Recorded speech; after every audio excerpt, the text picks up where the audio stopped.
ভক্তি শাস্ত্রর জুর চরণ কমলীয় ধমির ভক্তিপূর্ণ অনন্ত অনন্ত কোটি সাষ্টাঙ্গ দণ্ডবত প্রণাম পূর্বক তাহাদের অহৈতুকী কৃপা আশীর্বাদ প্রার্থনা করি।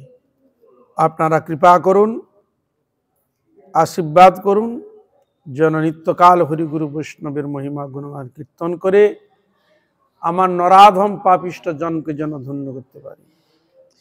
উপস্থিত পরম পূজনীয় বৈষ্ণববৃন্দ, ভক্তবৃন্দ, মাতৃবৃন্দা সকলের চরণে অধমের যথাযোগ্য দণ্ডবত প্রণাম।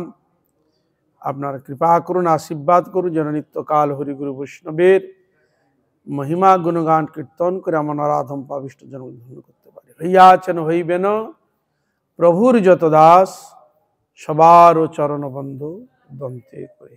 জয় নিতাই, জয় গৌর হরি, জয় হরিগুরু বৈষ্ণবের জয় হো, সকল ভক্তবৃন্দের জয় হো। ভারত ভূমিতে মনুষ্য জন্ম হইল যার, নিজ জন্ম সার্থক করি কর পর উপকার। মহাজন বাণী। যারা ভারতভূমিতে জন্মগ্রহণ করেছেন তাহারা সত্যি ভাগ্যবান। তাহারা সব সময় ভগবানের চরণ সান্নিধ্যেই তার বসবাস করে থাকে। পুরো ভারতবর্ষেই ভগবান শ্রী গোবিন্দ তার মন্দির, ভক্ত সমূহ, তীর্থ সমূহ সবকিছু বিরাজমান। তাহলে আমাদের সার্থকতাটা এখানেই, যেহেতু ভারত ভূমিতে জন্মগ্রহণ আমরা করেছি। পরোপকারটা কি না, নিজের জন্ম তখনই সার্থক হবে ভারতবর্ষের ধামে জন্মগ্রহণ করেও যদি আমরা হরি ভজন হরি আরাধনা না করি। হরি ভজন হরি আরাধনা যদি না করি, তার ভারতবর্ষে জন্মগ্রহণ করার কোনো মানেই হয় না। তাকে শাস্ত্র বলছে হতভাগা। এত সুন্দর পরিবেশ, তীর্থসমূহ, ভক্ত সমূহ, বেদ বেদান্ত উপনিষদ, ভগবত মুখনিসৃত বাণী, কত বস্তু আমাদের সামনে রেখেছেন। সব হচ্ছে পূজনীয়, সাক্ষাৎ ভগবত বিগ্রহ রূপে প্রকটিত। যারা মনুষ্য জন্ম গ্রহণ করে হরিভজন করল না, তিনি অত্যন্ত দুর্ভাগা। শাস্ত্রে আরো উদাহরণ দিচ্ছেন। এরকম শাস্ত্র থেকেও যারা শাস্ত্র আলোচনা করলে নিজে না করে নিজের জন্মকে সার্থক করার জন্য চেষ্টা করে না, সেখানেও শাস্ত্র বলেছেন সর্বস্ব লোচনং শাস্ত্র নাস্তন্ধৈবশ। লোচন মানে চক্ষু। আমাদের এই চক্ষু দিয়েছেন কিসের জন্য? ভগবত, শ্রীমন্দির, গীতা ভাগবত আদি, সাধুসঙ্গ ইত্যাদি থেকে আমরা সব কিছু এই চোখে কেন্দ্র করে আমরা সব কিছু করেই থাকি, সব কিছু সম্ভব। কিন্তু এরকম ভগবত বাণী, মুখশ্রিত বাণী থাকা সত্ত্বেও, শাস্ত্র থাকা সত্ত্বেও, যিনি সেই শাস্ত্রের ভগবত বস্তু সম্বন্ধে জানার চেষ্টা করল না, জীবনমপি মৃত হি স, সে ব্যক্তি জীবিত থাকতো মৃত। এই জন্য বললেন ভারত ভূমিতে মনুষ্য জন্ম হইল যার, নিজ সার্থক করি। সার্থকটা কখন হবে? যদি হরি আরাধনা, হরি ভজন, হরি কীর্তন, হরি সেবা করা যায়, তবে জীবনের সার্থকতা। তাহলে এর দ্বারা কি প্রমাণিত হয়? তুমি হরি ভজন করে, হরি আরাধনা করে, তার মানে তুমি আচার আচরণ করে, হরি সেবা করে অপরকে হরি সেবা বা হরি কীর্তন করার অনুপ্রাণিত করো, হরি ভজনে নিয়ে আসো, তাকে চেষ্টা করো। তাহলে তাকে যদি তোমরা অনুপ্রাণিত করো, ভগবানের নাম গুণগান কীর্তন যদি শ্রবণ করাও এবং নিজে করো, আচরণ করাও, তাহলে কি হবে? ওই জীব ভগবান শ্রীকৃষ্ণের পাদ পদ্ম তবে সে লাভ করতে পারে। তার ভারবংশের জন্ম না দিত, অন্য জায়গায় দিতে পারত। তাহলে বহু জন্ম কিছু না কিছু করেছি, সেই কৃপার বলে ভগবান তার চরণ ভারতবর্ষে জন্ম দিয়েছে। কিন্তু আমাদের দুঃখ সেটাই লাগবে যদি মনুষ্য জন্ম লাভ করে হরিভজন করলাম না, তাহলে আমাদের ভারতবর্ষের জন্মগ্রহণ না দিত, অন্য জায়গায় দিলে বরং ভালো হতো। এটাই দুঃখের বিষয়। তাহলে নিজের জন্ম সার্থক তখন হচ্ছে, হরি আরাধনা করলে তোর জন্য সার্থক হবে। পরোপকারটা কি? টাকা পয়সা নয়, অন্যান্য কিছু নয়, সবের থেকে শ্রেষ্ঠ উপকার কি? হরি কথা শ্রবণ করানো, হরি ভজনে নিযুক্ত করানো, তার আত্মকল্যাণের ব্যবস্থা করা, এটা সর্বশ্রেষ্ঠ উপকারের থেকে আর কোনো উপকার হয় নাই। সর্বশ্রেষ্ঠ উপকার বলা হয়েছে। আর মরলে কোনো না কোনো একটা জন্ম সে পাবে। পশু পক্ষী কীট পতঙ্গ সেদজ উদ্ভিজ জরায়ুজ সেদজ অন্ডজ, সে যে কোনো জন্ম পেতেই পারে। কিন্তু মনুষ্য জন্ম পাওয়াটা অত্যন্ত দুর্লভ ব্যাপার, এটা সবের থেকে দুর্লভ।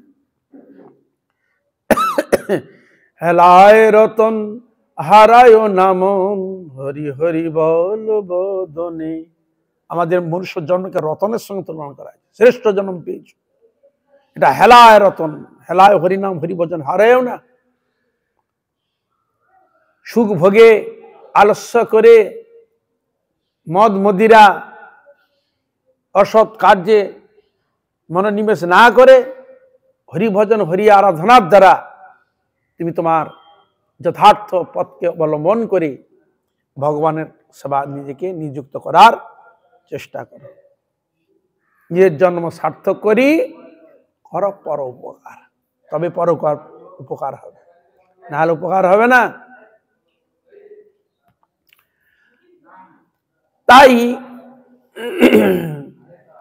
আমাদের আচার্যগণ, মহাপ্রভু পরিকরগণ,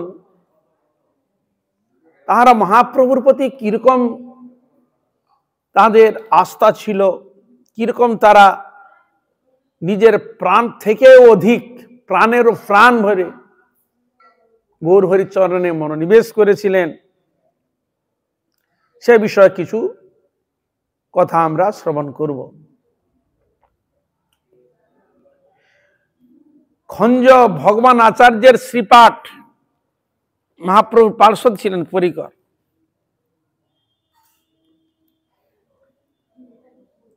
ভগবান আচার্য তিনি সংসারী ছিলেন, কিন্তু তিনি বিরাগ, অত্যন্ত বৈরাগ্য। আর বৈরাগ্য না এলে মানুষ কোনো বস্তুকে ত্যাগ করতে পারে না। বিশেষ পূর্ব রাগ, বিরাগ কথা অর্থ হচ্ছে বিশেষ রাগ। রাগ বলে তো দিত, বি শব্দ আছে না, বিরাগ মানে বিশেষ রূপে, অত্যন্ত প্রাপ্য বস্তুকে প্রাপ্তির জন্য এই জড় বস্তুর প্রতি যত প্রকার মনোনিবেশ যা কিছু রয়েছে সম্ভব, তাকে মানে ছুঁড়ে ফেলে দিতে, ত্যাগ করতে তার কাছে সময় লাগে না। এইরকম একজন বিশেষ রাগ, রণজ রাগে, ধাতুটা আছে রণজ ধাতু। হ্যাঁ, রাগটা কোন দিকে হয়? জড় বস্তুর দিকে আমাদের স্বাভাবিক, খুব অনুরাগ, খুব আসক্তি। কিন্তু ওই দিকে আসক্তি টেনে না দিয়ে গোবিন্দের প্রতি যে এখান থেকে আসক্তিকে টেনে নিয়ে গিয়ে গোবিন্দের চরণে যে ফেলে দেওয়া, সেটাই হচ্ছে যথার্থ অনুরাগ। তাহলে এখানে যে ভগবান আচার্য তিনি সংসারী হলেও তিনি বিষয়ে বিরাগী ছিলেন। তিনি মহাপ্রভুর নির্দেশেই সংসার ধর্ম স্বীকার করেন, নিজে থেকে নয়, মহাপ্রভু তাকে আদেশ করেছিলেন। মহাপ্রভু আদেশে সংসার করা, ভক্তিভিত্তিককে নিয়ে সংসার করা, আর একটা স্বতন্ত্র অপব্যবহার করে একটা ক্রিয়া করা, দুটা এক না। এখানে যেটি হচ্ছে সম্পূর্ণ ভগবান চৈতন্য মহাপ্রভুর কৃপা যখন পেয়েছেন, সেটা নিশ্চয় বুঝেছেন, তার সম্পূর্ণ মন প্রাণ কোথায় থাকবে? গোবিন্দের চরণে থাকাটাই স্বাভাবিক। সে এমন মনটাকে বেঁধে দিয়েছে, মনটা ছিটে গিয়ে অন্যদিকেই যাবে না। এটাই তো ভগবানের বিশেষ কৃপা। তার স্ত্রীর নাম ছিল কমলা দেবী। তার দুই পুত্র, এক পুত্রের নাম রমানাথ আর এক পুত্রের নাম হচ্ছে রঘুনাথ।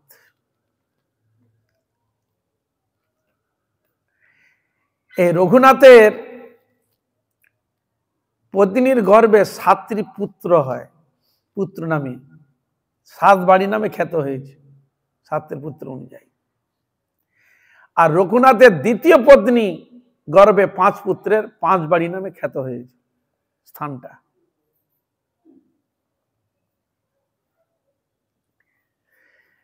এবং তাহাদের বাড়ির যে বিগ্রহ রয়েছেন, সে বিগ্রহের নাম আছে মদন গোপাল।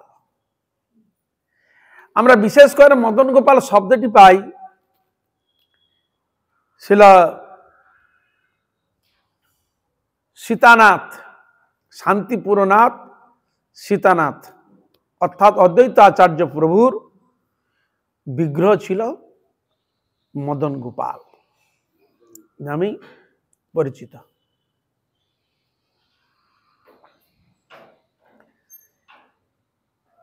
তিনি কোন ভক্তকে বৃন্দাবনে যখন গিয়েছেন, সেখানেই এই পূজা আদি স্থাপন করেছিলেন, ভক্তের উপর এ সেবা ভার দিয়েছিলেন। তদানীন্তন সময় মুসলমান পিরিয়ড, মানে অনেক মন্দির আদি ভেঙেছে, অনেক বিগ্রহ ভেঙেছে। তা ওই পূজারী এই মদন গোপালের সেবা করতেন। তা একদিনের ঘটনা দেখলো না শুনলো যে সব এসে মন্দির ভাঙতে আরম্ভ করেছে, বিগ্রহ ভাঙতে আরম্ভ করেছে। ও তো পূজা করে দিও তো চলে গেছে। এখন মাথায় চিন্তা, আমার মন্দিরে আছে, না জানি কখন কি করে দিবে। খুব চিন্তা পড়ে ঠাকুরকে ডাকছে, ঠাকুর কি হবে ঠাকুর। এখন ও এমন জায়গায় ছিল, ঠিক টাইম মতো আসতে পারছে না, ভয়েও ব্যাপার আছে।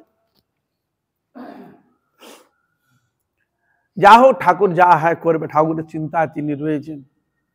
মনের মধ্যে এটাও থাকে বিশ্বাস, নিশ্চয়ই ভগবান যদি হন, তিনি কি নিজেকে রক্ষা করতে পারেন না? এই জন্য নাস্তিকের উপর ওরা বিশেষ একটা ভাব প্রদর্শন করে। কোন কোন জায়গায় যদি দেখা যায় পাখি বসে গেছে, অনেক মন্দিরে দেখা যায়, হয়তো সেবা পূজা সেরকম থাকে না, পাখি হয়তো বসে গেছে ঠাকুরের গায়ে বসে বিষ্ঠা আদি দিচ্ছে। অনেকে বলে ঠাকুর যে নিজের গায়ে পাখিটা বসে তাকে তাড়াতে পারে না, কিসের ঠাকুর? হ্যাঁ, গায়ে নোংরা পড়ে থাকে, তার তোমার কি পূজা করছো, কিসের ঠাকুর? এরকম মানুষের ভাব আছে, এরকম আছে, বহু এরকম শব্দ সংযোজিত হয়। ঠাকুর কি তিনি তার প্রভাব বিস্তার হ্যাঁ করে, কার কাছে? সেরকম প্রেমিক ভক্তর কাছে, সবার কাছে নয়। কিন্তু আমাদের মধ্যে এরকম ধারণা আছে, তাই ভগবান কিছু কিছু নিজেকে চুপ করে রেখে দেয়, সব জায়গায় সব ক্ষেত্রে নিজেকে প্রকাশ করেন না। কিন্তু ভগবান আছেন সাক্ষাৎ বিশেষণ। তা উনি তাই ভেবেছে, ঠাকুর তুমি নিজেকে করো, আমি আর কি করবো, আমার যতটুকু কর্তব্য আমি করেছি, কারণ এই মুহূর্তে আমি যেতে পারছি না। কিন্তু তার আগে সব কাজটা করে চলে গেছে। আর ওরা যখন এই মন্দিরে এসেছে, এই মন্দির ভাঙবে বা বিগ্রহ এই করবে যখন চেষ্টা করেছে, তার আগে গোপাল কি করলো না, ওই যেখানে ঠাকুরের পূজা করে ওই ফুল মালা ফেলাতে ফেলাতে উঁচু হয়ে যায় না, হ্যাঁ, ওরা আসার আগে ঠাকুর ওই ভিতরে ঢুকে গেছে, ওই স্তূপের মধ্যে ঢুকে গেছে।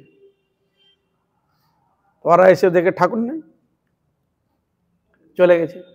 পূজারি এসে দেখো ঠাকুর না, খুব কাঁদছে, যে মানে খুব চিন্তা ছিল, উঠে এসে দেখো মন্দির দরজা ফরজা ভাঙাই, ঠাকুর গেল। খুব কানাকাটি করছে, খুব কানাচ্ছে, হে অদ্বৈত ঠাকুর কৃপা কর, তুমি তো দিয়ে গেছিলে, আমি পারিনি, কি করব? এরকম খুব কাঁদছে। তখন ঠাকুর তাকে বলছে, এই তুই চিন্তা করছিস কেন?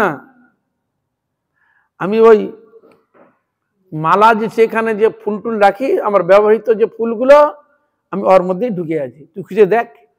ওকে কেটে দেখেন, ওইখান থেকে বার বেরিয়ে। বলো বলো মদন গোপাল কি, বাল গোপাল ভগবান কি জয়। পরবর্তীকালে ওই সেবক ওই গোপালকে ওই চৌবে বাড়ি নিয়ে চলে যায়, মথুরাতে চলে যায়, মথুরা। ওইখানে থাকে, ওই সনাতন গোস্বামীর মাধ্যমে ওই মদন মোহন এসে উপস্থিত হয়। ওই বিগ্রহ মদন গোপাল ছিল, এখন হল মদন মোহন, চৌবে বাড়ি থেকে এসে উপস্থিত হয়। তাহলে এনার বিগ্রহের নাম হয়ে থাকে মদন মোহন, মদন গোপাল, আর উনার যে প্রতিষ্ঠিত নাম হল মদন মোহন। চিন্তা করুন। তাই এই মদন গোপালের বিশেষ বৈশিষ্ট্য। মদন মোহনের তার নামের বিশেষ বৈশিষ্ট্য হচ্ছে এই মদন কার নাম, কামদেবের এক নাম মদন, অনঙ্গ, স্বর ইত্যাদি পঞ্চস্বর বহু কিছু নাম রয়েছে, কিন্তু কামদেবের এক অপর নাম মদন। এই মদনকে যিনি মোহন করেছিলেন তার নাম মদন মোহন। কোন লীলাতে? এই রাসলীলার যে ব্যাপারটা একে কেন্দ্র করে। ওই মদনের খুব বাহাদুরি ছিল, আমি সবাইকে মানুষকে পাগল করে দিয়েছি, আর তোমাকে আমি অনায়াসে পাগল করে দেব, তাই চ্যালেঞ্জ ছিল। তাই হলো রাসলীলা। সেই রাসলীলাতে কি হলো, ওই মদনা পরাস্ত হয়ে গেছে। সেই ঘোষণা করলো প্রভু যথার্থ আপনি মদন মোহন, আমি তো নাম মাত্র, তা ও জড় মদন মোহন, ওই যেটি টিকটি করছে। ইনি হচ্ছেন অপ্রাকৃত মদন মোহন, ভগবান গোবিন্দ। মদন মোহন নামে তিনি পরিচিত হলেন। আর এই মদন মোহনের আরেকটি বৈশিষ্ট্য তখনই প্রস্ফুটিত হয়েছে যতক্ষণ আমার রাধারানী তার সঙ্গে বিরাজ, রাজলীলাতে রাধারানী সহস্রমে ছিলেন, বিরাজ ছিলেন। তাহলে মদন মোহনের যথার্থ সার্থকতা কে বলছেন? এই সুখ সারির দ্বন্দ্বে লেখা আছে, সুখ বলে আমার কৃষ্ণ মদন মোহন, সারি বলে আমার রাধা বামে যতক্ষণ, নইলে শুধুই মদন।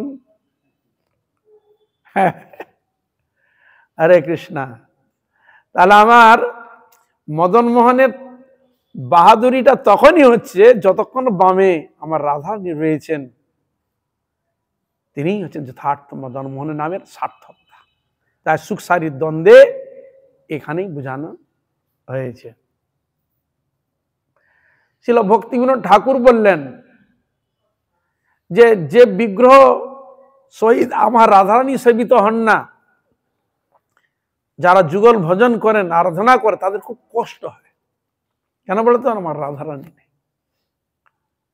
হ্যাঁ, ছিল ভক্তিবিনোদ ঠাকুর কীর্তন করলেন, রাধা ভজনে যদি মতি নাহি ভেলা, কৃষ্ণ ভজন তব অকারণে এলা, আতপ রহিত সুরচ নাই জানি, রাধা বিরহিত মাধব নাই মানি। সূর্য উঠল, সূর্য আলোকে আলাদা করা যায়? রশ্মিকে কোনোদিন আলাদা করা যায় না। তাই বলে রাধা বিরহিত মাধব নাহি মানি, আমার রাধাকে তুমি রাখনি, অনাদর করেছ, তোমার মাধবকে আমি মানি না। আরো তাকে বললেন, যারা রাখলো না রাধানীকে, কে বলো মাধব পূজয় সজ্ঞানী, রাধা অনাদর করই অভিমানী। হ্যাঁ, যে আমার রাধারানীকে রাখলো না, সেবা করলো না, সে অজ্ঞানী। দেখুন শব্দ সংযোজন করছে, অজ্ঞানী। কে বল মাধব পূজস্য জ্ঞানী, রাধা অনাদর করই অভিমান। সে অত্যন্ত অভিমানী ব্যক্তি, আমার রাধারানীকে তিনি এইভাবে করেছে। কব আবার সেখানে বললেন, রাধিকার দাসী যদি হয় অভিমান, শীঘ্রই মিলয় তব গোকুলগান। উমা রমা সত্তা সচি চন্দ্রা রুক্মিণী, রাধায় অবতার সবে আমনায় বাণী। আমনায় মানে বেদ। এই জন্য বেদ শাস্ত্রে বর্ণিত রয়েছে যে উমা রমা সত্তা সচি যত দেব দেবীর যে কথা উল্লেখিত রয়েছে এ রাধারানী থেকে প্রকাশ হয়েছে। এর জন্য আদ্যা শক্তি বলা হয়। দুটি শব্দ, এক ছায়া শক্তি আদ্যা শক্তিকে, মহামায়া বলে না আদ্যা শক্তি। তাহলে পূর্ণ শক্তি মূল শক্তিকে রাধারানী, তার ছায়া শক্তিকে দুর্গা দেবী। হ্যাঁ, এই দুর্গা দেবী হচ্ছে ছায়া শক্তি। কার ছায়া শক্তি? রাধারানী লাদিনী শক্তির ছায়া শক্তি হচ্ছেন দুর্গা দেবী। তাহলে রাধারানী কৃষ্ণকে সুখ দেওয়ার জন্য তিনি এক স্বরূপে আহ্লাদিনী শক্তি, আবার ছায়া শক্তি রূপে জীবকে কৃষ্ণ ভজনে নিয়ে আসার জন্য যোগমায়া দেবী রূপেও তিনি প্রকটিত। মহামায়া তিনি যখন জীবকে কৃপা করেন কৃষ্ণ ভজন নিয়ে আসে তখন তিনি যোগমায়া। আর যখন যারা তার বিমুখ কাদিকে করে, যারা কৃষ্ণ ভজন করে না, জড়ের মধ্যে ডুবে রয়েছে, তাদেরকে বিমুখ করা, এই জন্য বিমুখী মায়া বলা হয়েছে দেবীকে, তাদেরকে বিমুখ করে। কিন্তু তার কাছে যদি প্রার্থনা করে, হে মা অসতমা সদ্গময়, তমসমা জ্যোতির্গময়, মৃত্যুর মা অমৃত গময়, হে মা আমি অন্ধকারে আছি, আমাকে আলোকে নিয়ে চলো, আমাকে গোবিন্দের চরণে আমাকে নিযুক্ত করো। এরকম যদি মায়ের কাছে প্রার্থনা করে তাহলে মা যোগমায়া রূপে গোবিন্দের সঙ্গে যোগ করে দেন বলে এই যে তার নাম হলো যোগমায়া। এই যে যোগ শব্দটা যুক্ত রয়েছে এই গীতাতে দেখবে সব জায়গায়। কর্মযোগ, কর্মটা করছো কার উদ্দেশ্য? যোগে, কৃষ্ণের। জ্ঞান যোগ, কিসের জন্য জ্ঞান অর্জন করবে? ভগবানের পিতার্থে, ভগবান। এই জন্য জ্ঞান যোগ, কর্মযোগ, ভক্তি যোগ। তাহলে ভক্তি শব্দটা আমরা অপব্যবহার করি। হ্যাঁ, ওই জন্য ওইটা আবার যোগ করা আছে কৃষ্ণের সঙ্গে। যদি কৃষ্ণের সঙ্গে যোগ করো তখন বিশুদ্ধ অপ্রাকৃত কৃষ্ণ প্রেম ভক্তি শব্দটা সংযোজন হলো। এই জন্য শব্দগুলো সংযোজন করা হয়। আর এই জন্য বলছেন যে রাধা সহিত গৌড়ীয়গণ, মহাপ্রভু পরিকরগণ, তিনি এই রাধা গোবিন্দ, রাধা শ্যাম সুন্দর যুগল ভজনী তাহারা উপাসক। এই কথা প্রসঙ্গে ছিল নরোত্তম দাস ঠাকুরও তার কীর্তনে বুঝিয়েছে যে গৌরহরি যদি না আসতো, আমার রাধা ভজনের, যুগল ভজনের যে বৈশিষ্ট্য আমরা উপলব্ধি করতে পারতাম না। যদি গৌরাঙ্গ না হইতো তবে কি হইতো, কেমনে ধরিতাম দে রাধার মহিমা, প্রেম রস সীমা, জগতে জানাত কে মধুর বৃন্দা বিপিন মাধুরী, প্রবেশ চাতুরী সার, বরজ যুবতী ভাবের ভকতি, শকতি হইত কার, শকতি হইত কার। মহাপ্রভু না আসতেন রাধার মহিমা কে জানতো? সেইটাই প্রসঙ্গে গৌরহরি বর্ণনা চলছে। তাই গাও পুণ্য পুণ্য গৌরাঙ্গের গুণ, সরল করিয়া মন এ ভব সাগরে, এ ভব সাগরে এমন দয়াল না দেখি যে এক জন, না দেখি যে এক জন, গৌরাঙ্গ বলিয়া না গেনু গলিয়া, আমি কেমনে ধরিনু দে নরহরি হিয়া, পাষাণ দিয়া মন কেমনে গড়িয়া আছে, আমার মন পাশান্ত গলে না রে, আমার মধুমাখা গৌর নামে আমার মন পাশান্ত গলে না রে, আমার রাধা গোবিন্দের প্রেম নামে আমার মন পাশান্ত গলে না রে, পাষাণ হলে যেত গলে আমার মন পাশান্ত গলে না রে, পাষাণ হতে কঠিন বলে আমার মন পাশান্ত গলে না রে। গৌরহরি এইবার মোরে করো দয়া, আমার প্রাসান হৃদয় গলাইয়া, এইবার মোরে করো দয়া। আমার পাষাণ হৃদয় গলাইয়া, এইবার মোরে করো দয়া। তব শ্রীপাদ পদ্মে প্রেম ভক্তি দিয়া, এইবার মোরে করো দয়া। গৌর হে গৌর, হে গৌর, হে গৌর, হে জয় রাধে জয় কৃষ্ণ, জয় রাধে জয় কৃষ্ণ। এই জন্য মহাজন পদাবলী গীতিতে যে প্রেম রস যে ডুবানো রয়েছে না, কল্পনা অতীত, ভাবের পূর্ণ মাত্রায় প্রকাশিত হয়েছে তাদের প্রেমের অনুরাগ। এই জন্য আমাদের গৌড়ীয়গণ সবসময় মহাজন পদাবলী কীর্তনের উপর খুব জোর দিয়েছে। এইসব কীর্তন করলে আমাদের হৃদয় গলিয়ে দিবে, হৃদয় প্রেম অনুরাগ দিবেই দিবে, সে কোনো সন্দেহ নাই। তাই এই যে মদন গোপাল, তিনি মদন আর গোপাল তো আপনারা জানেন, বাল গোপাল রূপ ভগবান কৃষ্ণ এই নামেই তিনি পরিচিত। আর মদন মোহনের যথার্থ বৈচিত্র্য যদি আমার রাধারানী থাকেন। তাই মহাপ্রভু আমাদের জগতে যুগল ভজনের আরাধনার কথা বিশেষভাবে প্রচার করেছেন। যেটা মহাপ্রভু যদি না আসতেন আমরা যুগল ভজন বুঝতেই পারতাম। আগে দেখবে বহু বহু পূর্বে দেখবে যত ঠাকুর দেখবে শুধু কৃষ্ণ দাঁড়িয়ে আছে, রাধারানীকে খুঁজে পাবে না। যতবার জায়গা আমরা গ্রামে গঞ্জে যত জায়গায় দেখেছি রাধারানীকে খুঁজে পাই নাই। এই বৃন্দাবনে এরকম একটা হয়েছিল, দেখো এরকম সব জায়গায় গোবিন্দ দেবের কাছে রাধারানী রয়েছে, মদন মোহনের কাছে রাধারানী রয়েছে, কিন্তু রাধারমণের কাছে রাধারানী ছিল না। বাঁকি বিহারীর কাছে রাধারানী নেই, রাধা বল্লভের কাছে রাধারানী নাই।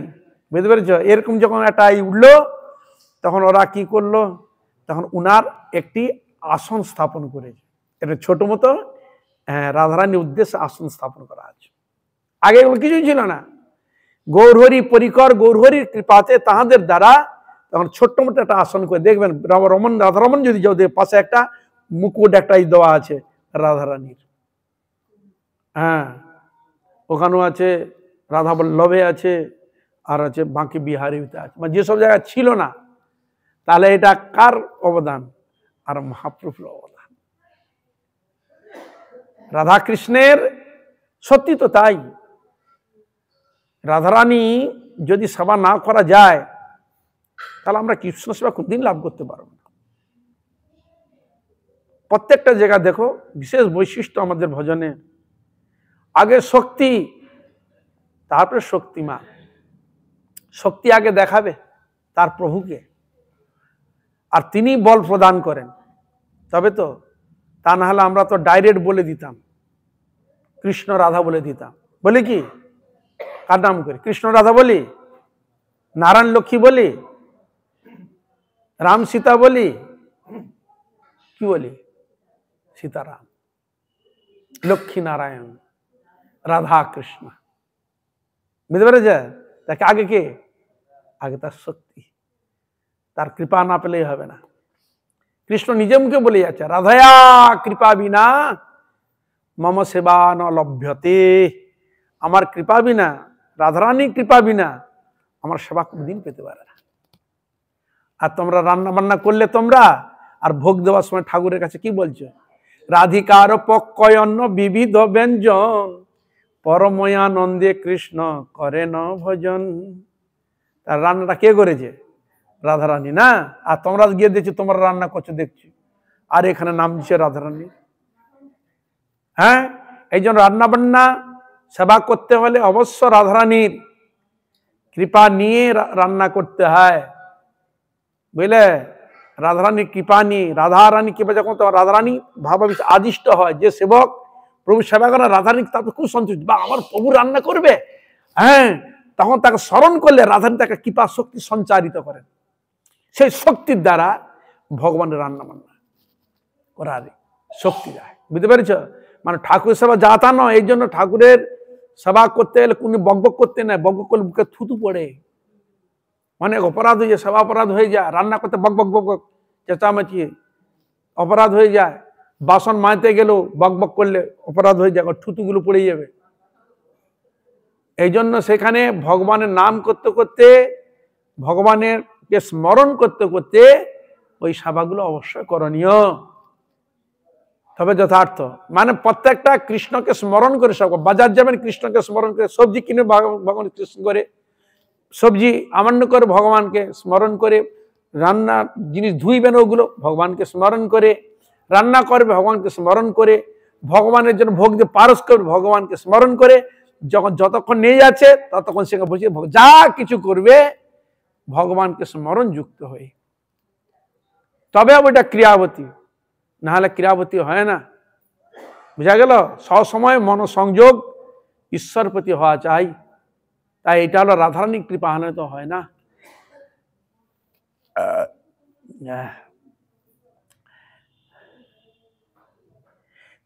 আর কি রয়েছেন সেখানে? মদন গোপাল আর রাধা বল্লভজিউ বিরাজ করছেন ভগবান আচার্য, খঞ্জ ভগবান আচার্য শ্রীপাঠে।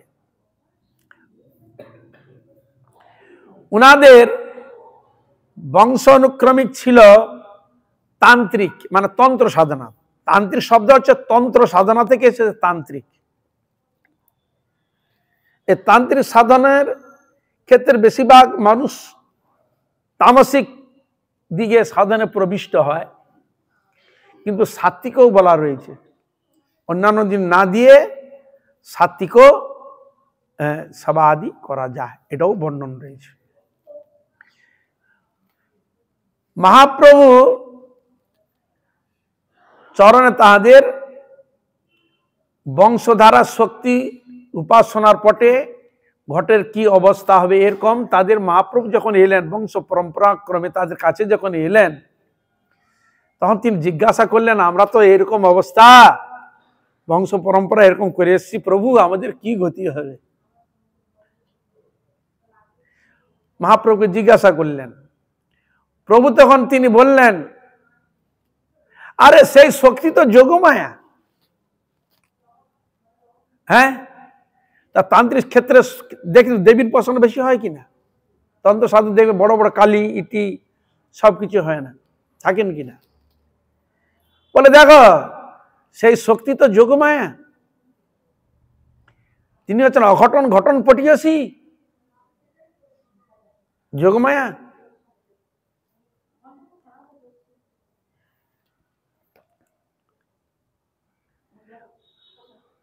তখন তিনি বলে, দেখো বাবা, একে গঙ্গা বিসর্জন দিতে হবে না। অনেকে সাধারণ বন্ধনে এসে গেলেও কি হয়, ঠাকুরকে ধার উধার করে দেয়। উনি বলেন, তাহলে কি করবো প্রভু আপনি বলুন? বলে, আরে ও তো যোগমায়া, ওকে গঙ্গা বিসর্জন দিতে হবে না।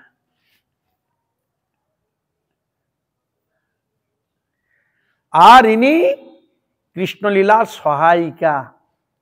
ইনার কাছে ছিল ভক্তিবিনোদ ঠাকুর, খুব সুন্দর কীর্তন করেছেন। কুলদেবী যোগমায়া মোরে কৃপা করি, আবরণ সম্বরিবে কবে বিষদয়ী, শুনেছি আগম বেদে মহিমা তোমার, শ্রীকৃষ্ণ বিমুখে বাঁধি করাও সংসার, তুমি কৃষ্ণ অনুচরী জগত জননী, তুমি দেখাইলে মোরে কৃষ্ণ চিন্তামণি, তোমারে লঙ্ঘিয়া কোথা জীবে কৃষ্ণ পায়, কৃষ্ণ রাস প্রকটিল তোমার কৃপায়। ভগবান যে জগতে লীলা করেন কাকে অবলম্বন করে? যোগ মায়াকে অবলম্বন করে লীলা প্রদর্শন করেন, যোগ মায়াকে অবলম্বন করে যোগমায়া স্টেজ তৈরি করেন। ভগবানের যত প্রকার লীলা যা কিছু করেন সে স্টেজটা তৈরি কে করে? ভগবান কৃষ্ণের স্টেজ তৈরি করেন যোগমায়া। এই জন্য নিষ্কপট হয়ে মাতা চাহ মোর পানে, বৈষ্ণবে বিশ্বাস বৃদ্ধি হোক প্রতিক্ষণ। হে মা, তোমার জন্য এইটাই নিবেদন, তুমি আমার প্রতি এমন কৃপা করো যেন ভগবানের ভক্ত বৈষ্ণবের ভক্তের প্রতি যেন আমার পরম অত্যন্ত যেন গাঢ় অনুরাগ বিশ্বাস যেন হয়। কারণ আমি শাস্ত্রাদি আলোচনা করে জানতে পেরেছি বৈষ্ণব চরণ বিনা ভব পারাবার, ভকতি বিনোদনারে হইবারে পার। মা যদি বললাম তো অনায়াসে পের করে দেবো, তাও আমি মানতে রাজি নই। তুমি আমাকে সেই শক্তি দাও, কৃপা করো যেন বৈষ্ণবের চরণ যেন আমার অনুরাগ ভক্তি প্রকটিত হয়। মানে তাহাদের কৃপা ছাড়া ভবসিন্ধু পার হওয়া যায় না, বুঝলেন? এই জন্য প্রার্থনা করছেন বৈষ্ণব চরণ বিনা ভব পারাবার, ভকতি বিনোদনারে হইবারে পার। আমি পার হতে চাচ্ছি না মা, যেন বৈষ্ণব চরণে আমার ভক্তি শ্রদ্ধা অনুরাগ হয়। তার বৈষ্ণবের মহিমা সম্বন্ধে তিনি কতটা আগে ভালো চিন্তা করে দিই। বৈষ্ণব মহিমা বলেছে, বৈষ্ণবের আবেদনে কৃষ্ণ দয়াময়, মোহেন পামরপতি হবেন সদয়। তার বৈষ্ণব যদি আমার প্রতি কৃপা করেন, ভগবান ও যেখানেই যাক না কেন অনায়াসে তাকে ধরা যায়। তাহলে ভগবানের অত্যন্ত প্রিয় বৈষ্ণবগণ, বৈষ্ণব হরিগুরু গুরু বৈষ্ণবের চরণ যদি ধরে রাখা যায়, ও ভগবানকে অনায়াসে পাওয়া। তার শাস্ত্র যুক্তি দিচ্ছে, দর্শনাদি শাস্ত্রতে। কি যুক্তি? বলে দেখো, একটা গাভী তার সন্তান হয়েছে, আর সন্তানটাকে কি করেছে, দুধ খেয়ে নিবে বলে আল্লাহ বেঁধে রাখে, আর ওই গরুটাকে ছেড়ে দিয়েছে। আর ও তো ঘাস খেতে খেতে খেতে খেতে সহজে ধরা দিতে চায় কি? দিতে চাইবে না। ঘাস খেতে খেতে ধরতে যাচ্ছে, ধরা দিয়ে যাচ্ছে না। তাহলে ওই গাভীকে ধরবে কি করে? ধরা কৌশলটা কি? ধরা দিতে যাচ্ছে না, এদার ওদার সেদার ছুটছে, পাগলের মতো ছুটছে, ছুটাচ্ছে। তখন কোনো বৈষ্ণব বলে, এই ওকে অনায়াসে ধরা যাবে, কি কর, ওই বাছুরটা যে বাঁধা আছে না, বাছুরটাকে নিয়ে চল, ও সামনে দেখিয়ে দে। ও তো হাম্বা হাম্বা হাম্বা হাম্বা করতে করতে চলে এলো, অনায়াসে ধরা দেবে। নিদাই গৌর প্রেমা। হ্যাঁ, বাছুরটা যেই বের করে দিয়েছে, ও অনায়াসে বাছুর কাছে ধরা দিয়ে দিল। বাছুরটা যদি না তার কাছে নিয়ে যাওয়া যেত, বাছুরটাকে গরুটাকে ধরা দিত তাকে, ও সহজে দিত না। হ্যাঁ, তাহলে গুরু বৈষ্ণবগঞ্জ ভগবানের নিকটের, ইনাদের যদি চরণ ধরে রাখা যায়, ভগবানকে অনায়াসেই ধরা যায়। বুঝলেন? ইনারাতে ধরার ফাঁদ কৌশল, কিভাবে ভগবানকে ধরতে হবে কৌশল ইনারাই ধরে দেয়। এই তো ইনারা বলে হরি গুরু বৈষ্ণবের সেবা করো, এই সেবা করলে ভগবানকে ঠিক পের করে নিয়ে চলে যাবে, তোমাদের কোনো চিন্তা নেই। এত মহিমা সাধুগুরু বৈষ্ণব মহিমা শাস্ত্র বর্ণিত রয়েছে। তাই যাই হোক, এইভাবেই রয়েছে শাস্ত্র যুক্তিগুলো রয়েছে। তাই মহাপ্রভুকে বললেন, তাহলে কি আমি আমার যে দেবীকে কি বিসর্জন দেবো গঙ্গা? বলে না, দিতে হবে না। কেন? উনি হচ্ছেন যোগ মায়া, ও কৃষ্ণলীলা সহায়িকা। তুমি উনাকে কি মায়া রূপে সেবা করবে? যোগ মায়া রূপে সেবা করবে। এই জন্য নির্ভর করছে, মা তো অনেক রূপ আছে, বহু রূপ আছে, তুমি কোন রূপে তার সেবা করবে। এখানে মহাপ্রভু বলে দিলেন কি রূপে সেবা করবে? যোগ মায়া রূপে সেবা করবে। তার যোগ মায়া রূপে তার সেবা করলে, এই জন্য আমরা মায়ের কাছে চাই, মা তুমি ভগবানের সঙ্গে যোগ করে যোগ করে দিবে।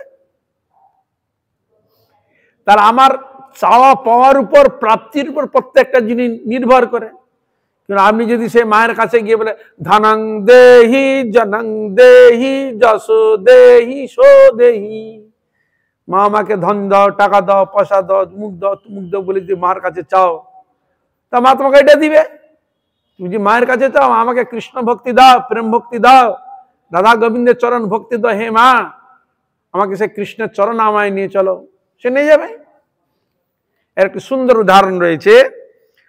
দুজন রাজা ছিল তদানীন্তন সময়ে, ওই এক এক সম্রাটের আন্ডার বহু রাজা থাকতো না, স্বাধীন কিছু কিছু ছোট ছোট খাটো জায়গা রাজা বা জমিদার এরকম থাকতো।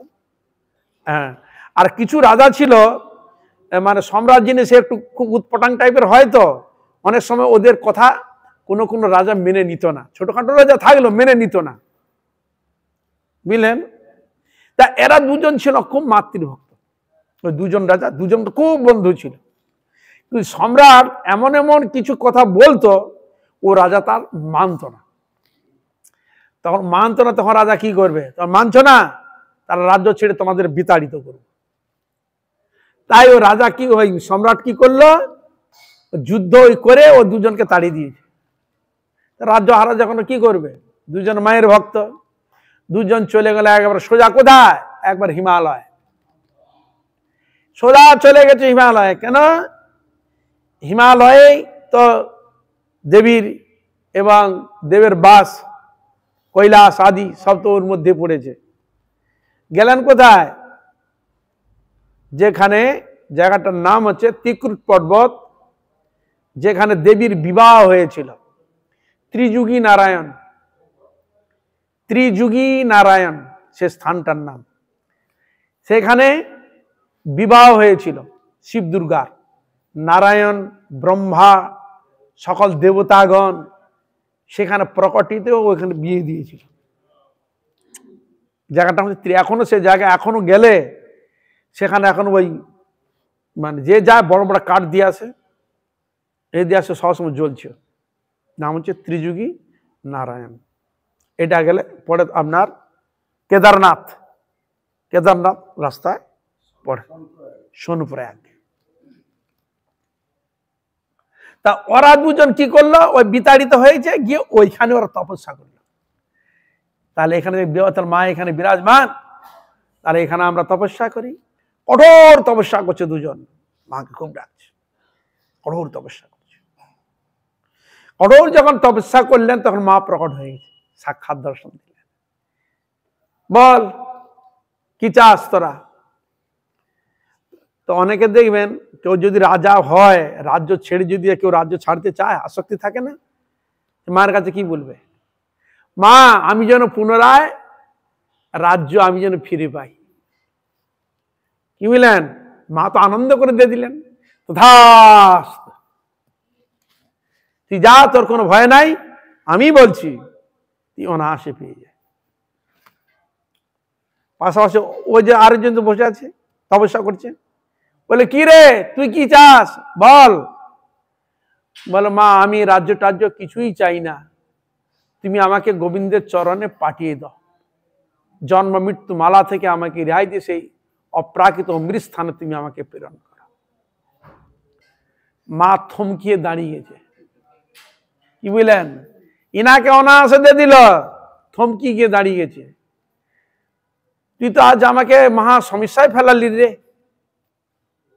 বলে কেন? বলে আমার কাছে ধন টাকা পয়সা চায়, কারো শত্রু হয়েছে, আমাকে এই শত্রু থেকে রেহাই দাও, অনেক কিছু, কেউ সন্তান চায়, কেউ ঘর বাড়ি চায়, অর্থ সম্পদ চায়, তুই তো আমাকে কোনোদিন কেউ চায় না। মা তুমি আর কি চাও? বল না আমি, আমাকে ওইটাই দিতে, আমি আর কিছু চাই। তিনি উনাকে কৃষ্ণ মন্ত্র প্রদান করলেন, নিতাই গৌর প্রেমানন্দে। বুঝা গেল?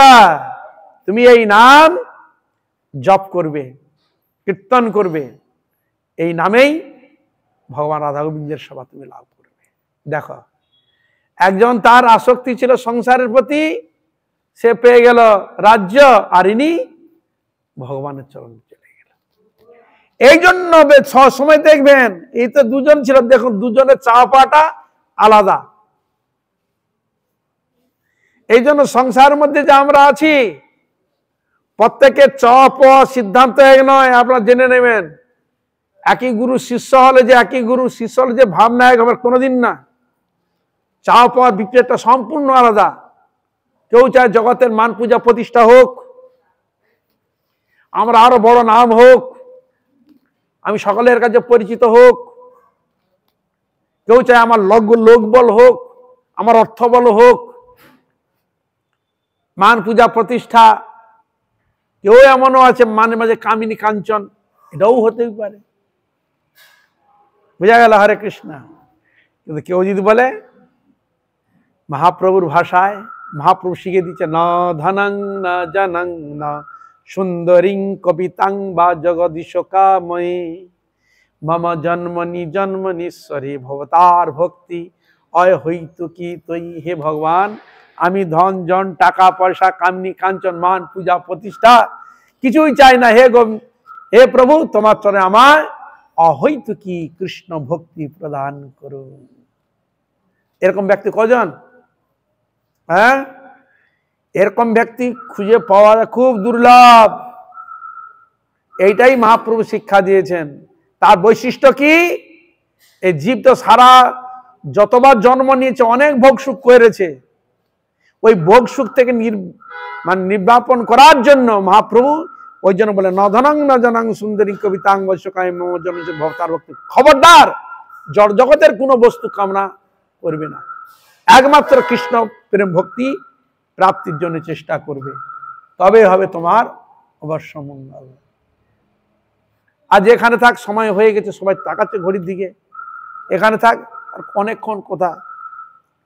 তাই সকল বৈষ্ণবী সকল ভক্তবৃন্দের চরণে এই ধামের দণ্ডবাদ, আপনার কৃপা করুন, আশীর্বাদ করুন, যেন এইভাবে হরিগুরু বৈষ্ণবের মহিমা গুণগান কীর্তন করে যে আমার নরাধম পাপিষ্ঠ জনকে যেন ধন্য করতে পারে। হইয়াছেন হইবেন প্রভু যত দাস, সবার চরণ বন্দ দন্তে করে।